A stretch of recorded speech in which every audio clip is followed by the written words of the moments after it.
guys, what's up? It's Megan, and today I want to just talk a little bit about taking a comfortable seat. And so oftentimes in class your instructor will say, please choose a comfortable seat, and you look around the room and people are obviously not comfortable in their seat.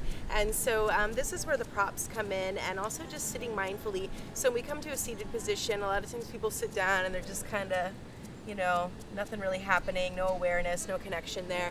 And so what we want to do is we can use a block, and I encourage even for my more advanced students to go ahead and do so. And so we'll start with sukhasana first, just cross-legged pose to begin. And so this is one variation.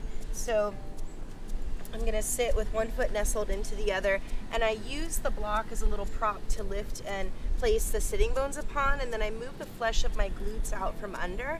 And so I'm creating more of an anterior tilt to the pelvis and accessing the lumbar curvature of the spine. From here, I want to lengthen from the pelvis, from the base of the pelvis, and lengthen the sides of the body, so meaning from the hips up to the heads of the arm bones, there's a lengthening so that the side bodies grow long. And then when I sit, I just place my fingertips to the tops of my thighs. I get overall more lengthening and a little bit more lightness to the seat. And then there's a fullness, and we want to find the fullness from the inside. And so all movement we initiate from the heart center. And so we start all of this energy expanding outward from the heart, and it's very much like filling up a balloon. So there's an equal tonus, front and back body, side bodies, and then we glide the side edges of the neck and the tips of the ears back, lifting the chin slightly. And so this would be our first option for finding a comfortable seat.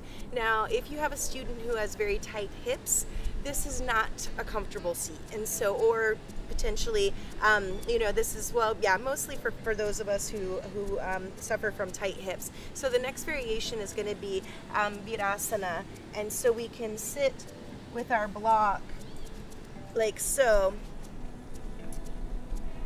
And so this would accommodate, again, the student that tends to have tighter hips, and not so great for somebody who might have some knee issues. So they might want to go back to sukhasana, but it would just kind of depend on what they have going on. But again, the same thing, we move the flesh of the glutes out from under, and so we access more of the anterior tilt to the pelvis, and I'll even lean a bit forward here so that I can access more of the curvature of the lumbar spine. And then placing the hands, you can place the hands to the tops of the thighs, placing the fingertips as well. We lengthen the sides of the body, and the same rules apply here. A fullness from the inside, expanding from the heart center outward, and then lifting of the chin, gliding the side edges of the neck and the tips of the ears back. And now another thing that we can look at is the placement of the hands. And so whenever you cue in a class to bring the hands to the heart center, another thing that we've been applying in this practice is actually the tips of the fingers.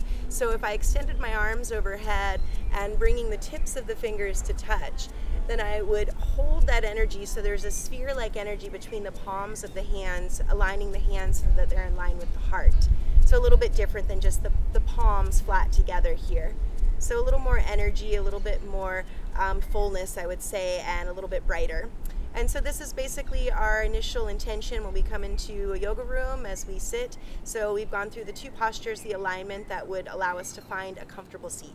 Thank you guys so much for checking it out, and you know, if you'd kind of leave some comments or give me a thumbs up or let me know what you're thinking, that will help me kind of determine what I need to bring forward for some more videos to come. Thank you and have a great day.